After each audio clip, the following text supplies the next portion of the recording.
On board with Kimi Antonelli. What's going to happen here? Whoa! Round he goes into the gravel at the exit of Stavolo, and that's ruined his lap. Not the time with that gravel. Russell's lost time with that gravel trap that his teammate Kimi Antonelli took.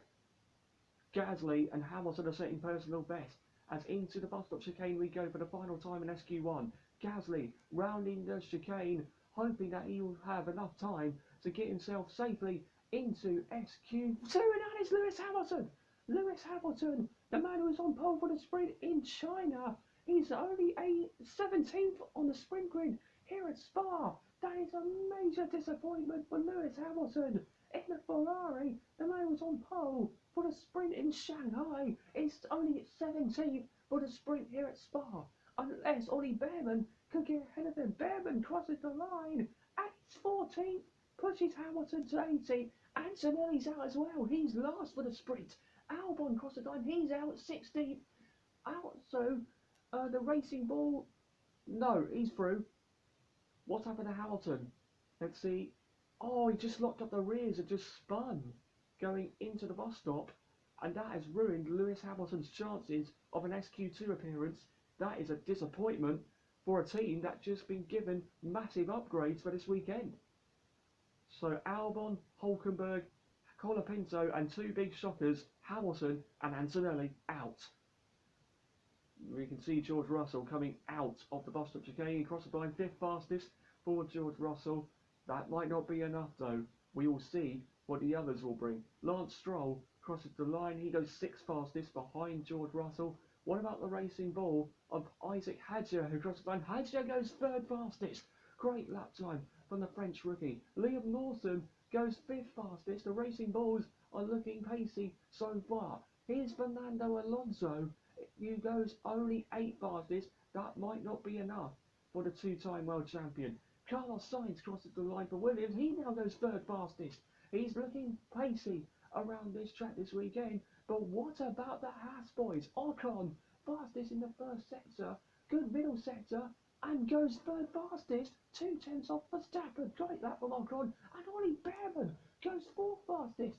Wonderful pace from the two Haas's as Yuki Tsunoda goes into the top 10. That might not be enough though, and it's not. Bortoletto goes 4th fastest for Sauber. Amazing lap from him. And Lando Norris is now the driver at risk. He needs to get this lap in or he could be out of sprint qualifying. Pierre Gasly crosses the line and he goes 5th fastest. So Lando Norris is in the drop zone, and if he makes a mistake on this lap, he is out of qualifying, which will be massive for the championship. On board with Norris into the bus stop chicane for the final time. Can he safely get his McLaren into SQ3? He does. By a 10.5, he goes to the top and through to SQ3 comfortably, but that was close. Lawson, Tsunoda, Russell and the two Aston Martins out in SQ2. Lando Norris fastest and through by the skin of his teeth. Norris fastest through the first sector so far, but he has now been beaten by Max Verstappen. Verstappen is good around this track, as is Oscar Piastri. Let's see what the first sector is like for Piastri. Will it beat Verstappen? No. Verstappen at the moment has the advantage over the two McLarens through the first sector. But what's the middle sector like for the two Papayas? We are watching them now as into Malmedy goes, Stavolo goes Lando Norris. And it's a purple middle sector, but surely the likes of Verstappen and Piastri could beat that. Down the back straight we go into Blanchimont for the final time for Lando Norris. And is Verstappen quick again in the middle sector? It's not purple. Norris is now within distance of Verstappen into the chicane for the final time. Lando Norris, the man who's won the last two Grand Prix, hoping that he can make it a third. Norris across the line, and it's a 1:41.1, puts him onto the original sprint pole. But here is Max Verstappen. Has he got pace to take sprint pole? Piastri has had a mighty middle sector. Watch out for him. Verstappen crosses the line, and by a 10.5, he snatches sprint pole away from Lando Norris. But this man will surely take it. Oscar Piastri across the line, and Oscar Piastri takes sprint pole here at Spa. What a lap from the Australian. Here's Charles Leclerc, only fourth fastest and slowest of all in the Ferrari. But watch out for Esteban Ocon, who's fastest in the first sector. Carlos Sainz fifth fast for Williams. Now he has the slowest time. Surely Ocon might beat that. Here comes the Frenchman who made his debut in Formula 1 here 9 years ago. 9 years later, he's in a hat and he goes fifth fastest, but from Ocon. And his teammate Ollie Behrman goes the fastest. What a performance for Haas in this sprint qualifying session. Gasly and Bortoletto and Hadjar yet to cross the line. Here comes Gasly out of the bus stop chicane, up to the line for the Frenchman, and it's only 8th fastest, slowest of all. What about Gabriel Bortoletto? Can he beat Gasly? No, he's slowest in the Sauber.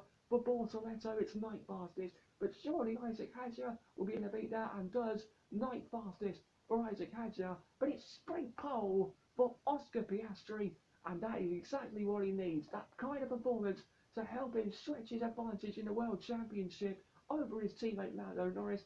It's Piastri who starts on pole for the sprint here at Spa. An amazing effort from the Australian. Let's go, baby.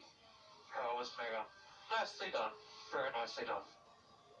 Oscar Piastri, the man to catch for the sprint on Saturday, and he will have Verstappen alongside him on the front row. And it's Piastri's first pole in any format since Imola, and who is alongside him? Max Verstappen.